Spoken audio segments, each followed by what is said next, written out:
Your Honor, under the rules, the witness has to identify the document in open court. The problem with their stipulation, Your Honor, is that they will be having the witness identify the documents out of court. So therefore, it is no longer part of the trial. And there's a problem when it comes to the offer. There will be a problem when it comes to their offer of evidence, Your Honor. And with regard to the counter manifestation or the statement of counsel that we want to, look at the witness while she's flipping the document, Your Honor, precisely that is what we are doing right now, Your Honor.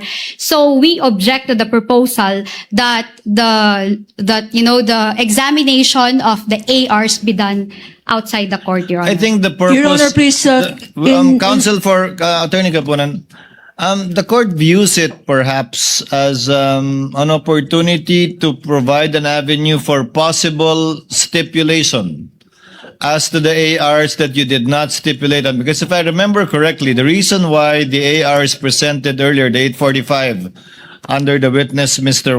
Attorney Wamil, was that the observation of the respondent was it was simply contained in a folder, transparency on a folder, and that there was no real sequence to it. So perhaps we can set a date for possible stipulation on the ARs, not really for the witness to confirm it, but for possible stipulation on the ARs, if the respondent is open to it. Your Honor, unfortunately, we will not stipulate, Your Honor.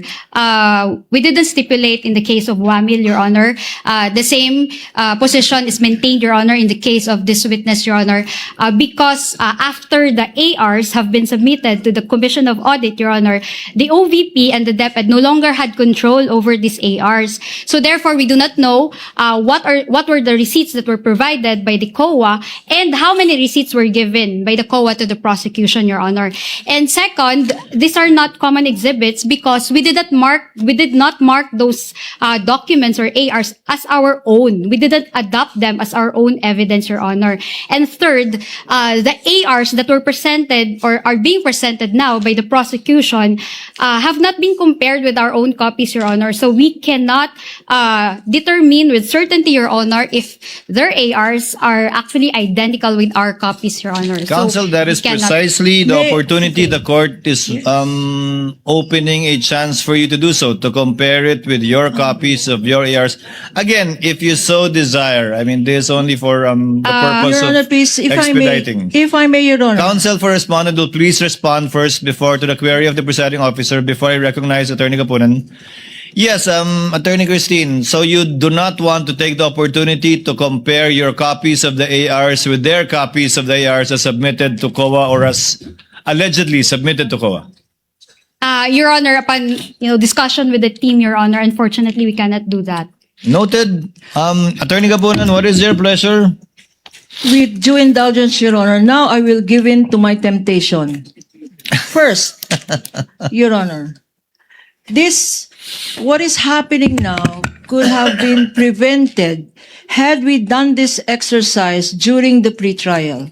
When the clerk of court asked for stipulation on documents, these included stipulations on the acknowledgement receipts. That was the opportune time for the defense counsel to have examined page by page, receipt by receipt, the faithful reproduction of the COA AR copies with their own copy, Your Honor. They passed upon this opportunity. Now that we want it done more expeditiously by a motion that I have proposed, which incidentally I wish to amend, that because of their objection to it being an out of court, may we amend my motion, Your Honor, that it be done in front of the clerk of court and that the clerk of court be duly authorized by authority of the Honorable Impeachment Court to preside over the sessions, Your Honor. The same way as clerks of court, designated officers can mediate between the parties as to a possible amicable settlement or stipulation. And this will be, Your Honor, and I'm sorry, I'm seeing... Please continue, counsel. Nod nodding in acceptance of the motion. Unfortunately, I think this- quite the opposite, Counsel, because he's not looking forward to the workload. Your But please Honor, proceed. please. And so, if that is done, Your Honor, then we will be making more efficient use of the time of this honorable court. The marking, the identification by this witness, the comparison of both the prosecution markings. These and the ARs have defense not been markings. individually marked, Counsel? They have been marked, Your Honor. As a Counsel, for matter the of respondent, you said they were not yet marked, the ones being showed to the witness. No, Your Honor. They were marked already, Your Honor, but we also have our own marked copies, Your Honor. They were marked, but you also have. So, meaning, Your Honor, we have separate documents or ARs that were marked, Your Honor. That is precisely my point, Your Counsel. Honor, please. That is precisely my point, Counsel. Before the clerk of court, this is like an extended or additional pre-trial. Perhaps this can be done before the clerk of court. Yes, You Your need Honor. not stipulate to all, only to those that exactly the same as your copies. It can be 10 out of 845, 844 out of 845. I do not know, really, quite frankly. But would rather give you the opportunity than litigate this in open court, piece by piece, similar to the stipulation asked for by the counsel for the panel of prosecutors. In relation to the witness viewing it or looking at it, if it is stipulated, then there is no need for her to actually peruse, go through, or look at it for long periods of time, only with respect to the questioned ones or those not stipulated to by the counsel for respondent. I think the court is inclined to allow for this one more opportunity to stipulate as to the acknowledgement receipts. Again, there is no it is not mandatory. The court is not forcing the counsel for respondent to stipulate on documents they refuse and don't want to stipulate. But since you have your own copies of ARs, and since the issue pertains to the chain of custody, after you submitted it to the COA, then the court would like to afford you the opportunity to compare it. Again, you need not stipulate on anything. You don't have to stipulate on a single one, but the court would rather give one more chance or one more time to try to do this, to save on the court's time, without prejudice, again, to the respondent or counsel for respondent saying that they refuse to stipulate because they are different from the copies that they have. Counsel? Yes, Your Honor.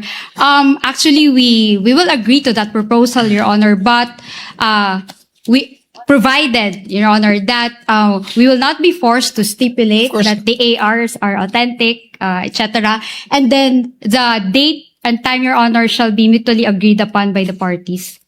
Of course. Of course, Your Honor. I think Of course, the date and time should be mutually agreed upon between Thursday and Friday. Your Honor, please. You asked for it. Because Your so Honor, far as please. this witness is concerned, or give me one date on one time slot on Thursday and Friday which you can agree on after we adjourn. Your Honor, please, if I may add as well. In the marking of these exhibits, Your Honor, before the Honorable Clerk of Court, each acknowledgement receipt had 3 signatures. The signature of the Clerk of Court, the signature of one of the representatives for the prosecution, and the signature of the defense counsel, Your Honor. 3 signatures per document. And now they had signed each of these acknowledgement receipts, Your Honor. That's number 1. Number 2, Your Honor, perhaps, to restore a level of trust on the side of the defense, maybe we can even use their own documents. If they do not trust the prosecution's documents or photocopies of the prosecution's documents, then we will use their documents, Your Honor.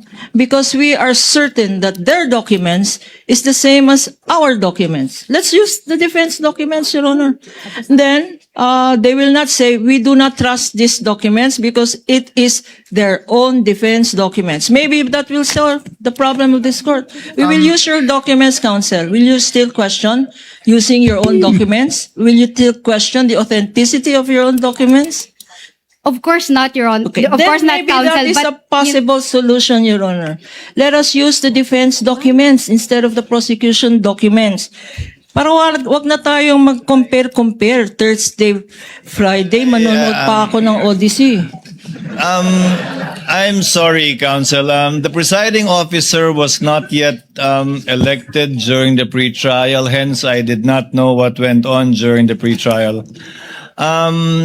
Apparently, the respondent or counsel for respondent has a different purpose and or intention with respect to the ARs from that of the prosecutor. Therefore, that's why they refused a common marking on the same AR. Yes, Your Honor. Is that correct?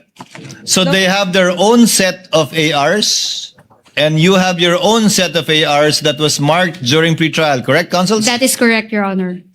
Now, all that the court is asking is for an opportunity to be had by the parties once more to compare your respective marked ARs to be able to distinguish and find out if indeed they are the same or not, regardless of whatever purpose or theory each party may have with respect to presenting the ARs, given that they are common exhibits.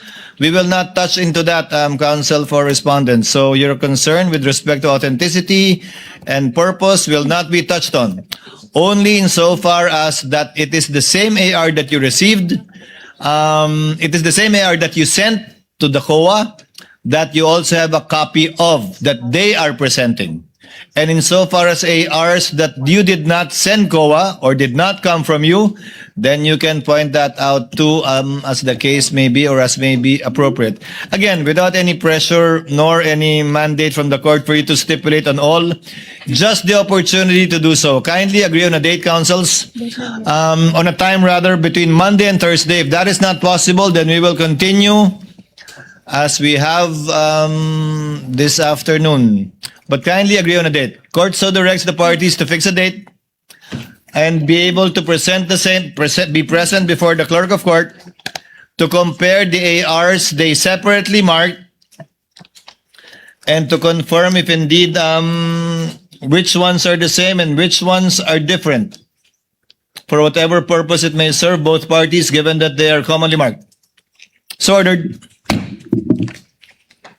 Hailin, sorry, babalik ka. Wala tayong magagawa. Court will have to wind up at this point because otherwise we will be continuing with this prolonged marking of evidence, which will not only bore the viewing public but the senator, judges as well, the presiding officer and the Senate President included. So we will have to cut it short at this point in time and discuss already some administrative matters before we adjourn in time for our session. Yes, Attorney Gabunan. Just one more ask, Your Honor. Yes, ma'am. Earlier in the proposal for stipulation, counsel for the defense was kind enough to stipulate on certain documents, Your Honor, except for 10 documents, Your Honor. Since this opportunity is given by this honorable court to compare, and we understand that their reluctance to stipulate on these 10 documents is because of their claim that it does not faithfully represent the originals, Your Honor. May we ask also that these 10 documents be perused during the period given? If only to give it a second chance and a second look, given that not much time was given to the counsel for respondents to view it. They were only given 20 minutes. So, yes, the court will allow it to allow the respondents more time to go over it for possible stipulation. Again, no pressure, Attorney Christine. You don't have to if you don't want to. You don't have to if you don't wish to. But the court just wants to give it one more shot. to save on the court's time. So ordered. Thank you, Your Honor. Now, before the court makes a ruling on the motion for judicial notice, the court promised to hear and listen to the counsel for respondents either in writing or orally. I have been informed by the clerk that no responsive pleading was given by the counsel for the respondents. So I guess you will be Your Honor, please. orally arguing the motion If I may, Your Honor, please. beforehand. I guess you will be orally arguing on the motion for judicial notice, counsel. Attorney Christine. We are ready, Your Honor. Your Honor, Again, please. just to hear your side. Yes, Attorney Kapunan. At this juncture, Your Honor, I respectfully turn over to our public prosecutor and head public prosecutor, Chairman Jinky. Yes, thank you, Honorable Luistro. Before I recognize you, Ma'am Hailin, you are excused. Sorry po. You are excused, but you are ordered without need for the issuance of another subpoena to appear once again before this court on August 10 and 11. 10, so in open court, you are directed to appear here once again on August 10. We will be issuing another subpoena should we require your presence again on August 11 onwards. Do you understand, ma'am? Yes po, Your Honor. So magpapakita po kayo sa Lunes uli nang wala ng subpoena. Yes po, Your Honor. Salamat po. Your excuse, ma'am, and thank you for your presence and cooperation this afternoon and your patience. Now this